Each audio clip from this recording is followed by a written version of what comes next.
जय श्री केदार हर हर महादेव। दोस्तों, तो केदारनाथ धाम के कपाट ओपन होने के बाद में, जैसा कि आप सभी को पता था, हर साल यही होता है। बहुत ज्यादा भीड़ होने के कारण में थोड़ी सी व्यवस्थाएं ऊपर नीचे हो जाती है और इस बार भी थोड़ा कुछ आपको ऐसा ही देखने के लिए सोशल मीडिया के ऊपर मिल रहा होगा। मैंने आपको पहले भी अपने वीडियो के अंतर्गत बताया था कि आप अपनी केदारनाथ धाम की जो यात्रा है वो थोड़ा सा रुक कर प्लान करें, क्योंकि क्या होता है, शुरुआती दिनों में जो एकदम से जब ओपनिंग सेरेमनी होती है उस टाइम पे बहुत सारे लोग केदारनाथ धाम पहुंच जाते हैं और उस समय पर बहुत अधिक संख्या में लोगों के पहुंचने से वहां पर अव्यवस्थाएं आपको देखने के लिए मिलती है।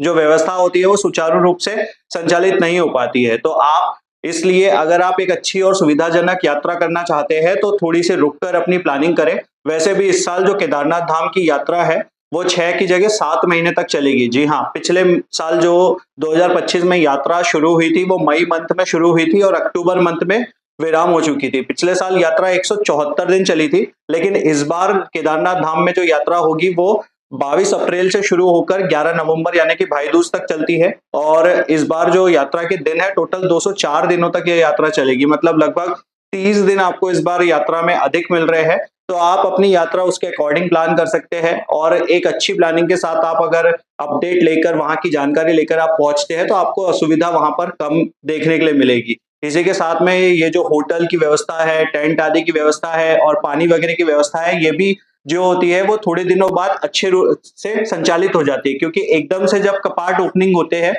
जब बाबा के मंदिर के कपाट खुलते हैं उसके तुरंत बाद पूरी व्यवस्थाएं एकदम से नहीं हो पाती है। धीरे धीरे जो वहां के व्यापारी लोग होते हैं वो अपने सभी दुकानों को वहां पर व्यवस्थित करना शुरू करते हैं। जो होटल वाले होते हैं वो होटल वगैरह आदि को वहां पर व्यवस्थित रूप से संचालित करना शुरू करते हैं।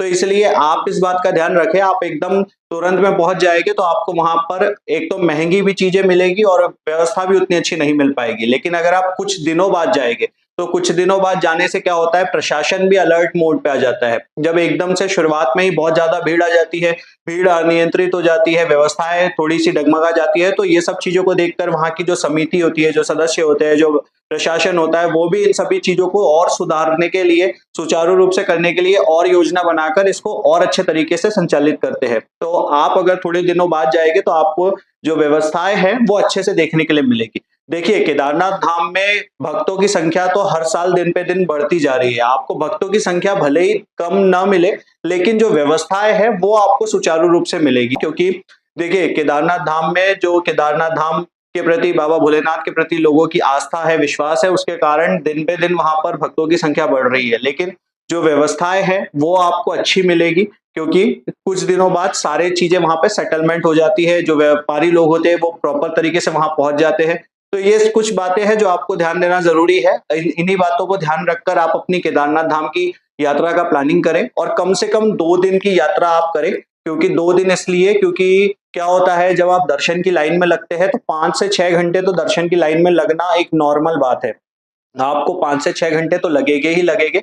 इसलिए आप 2 दिन की प्लानिंग करके जाएं, ताकि अगर आप पहले दिन केवल बाबा केदारनाथ के दर्शन करें तो दूसरे दिन आप वहां पर जो और स्थान बचते हैं, जैसे कि आदि शंकराचार्य जी की समाधि स्थल हुआ, वहां पर बाबा भुकुंड भैरव जी नाथ के मंदिर के दर्शन हुए, और केदारनाथ धाम की वादियों में थोड़ा सा आप अपना शांत समय एकदम आप बहुत ही अच्छे तरीके से अपना समय व्यतीत कर सकते हैं। तो ये सारी चीजें आप एक दिन एक्स्ट्रा लेकर चलेंगे तो आप बहुत ही अच्छे तरीके से वहां की जो ऊर्जा है उसको महसूस कर पाएंगे।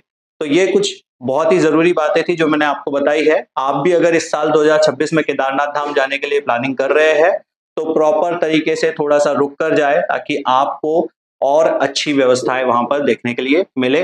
तो ऐसे ही वीडियोस के लिए मेरे इस यूट्यूब चैनल के साथ जुड़े रहे, लाइक शेयर और सब्सक्राइब जरूर करें। जय श्री केदार, हर हर महादेव।